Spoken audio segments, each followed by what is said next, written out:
The Lord be with you. I'm Deacon Keith Fournier. Our first reading is taken from the second letter of the Apostle Paul to Timothy. Before God and before Christ Jesus, who is to be the judge of the living and the dead, I charge you, in the name of his appearing and of his kingdom, proclaim the message and, welcome or unwelcome, insist on it. Refute falsehood, correct error, give encouragement, but do all with patience and with care to instruct. The time is sure to come when people will not accept sound teaching, but their ears will be itching for anything new, and they will collect themselves a whole series of teachers according to their own taste. And then they will shut their ears to the truth and will turn to myths. But you must keep steady all the time. Put up with suffering. Do the work of preaching the gospel. Fulfill the service asked of you.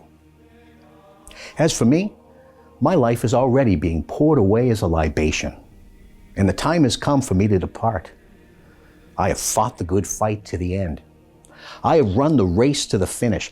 I have kept the faith.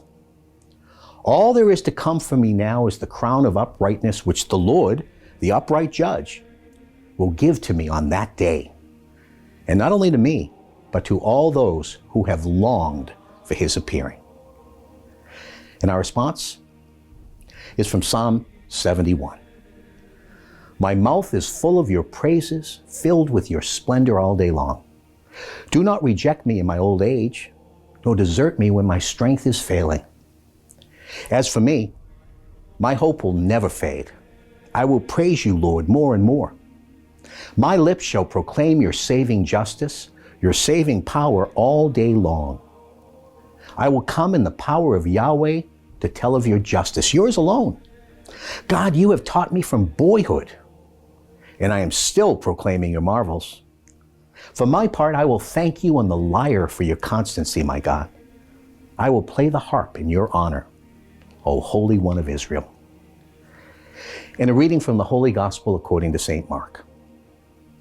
In his teaching, Jesus said, beware of the scribes who like to walk about in long robes, to be greeted respectfully in the market squares, to take the front seats in the synagogues and the places of honor at banquets. These are the men who devour the property of widows and for show offer long prayers. The more severe will be the sentence they receive. He sat down opposite the treasury and watched the people putting money into the treasury. And many of the rich put in a great deal. A poor widow came and put in 2 small coins, the equivalent of a penny.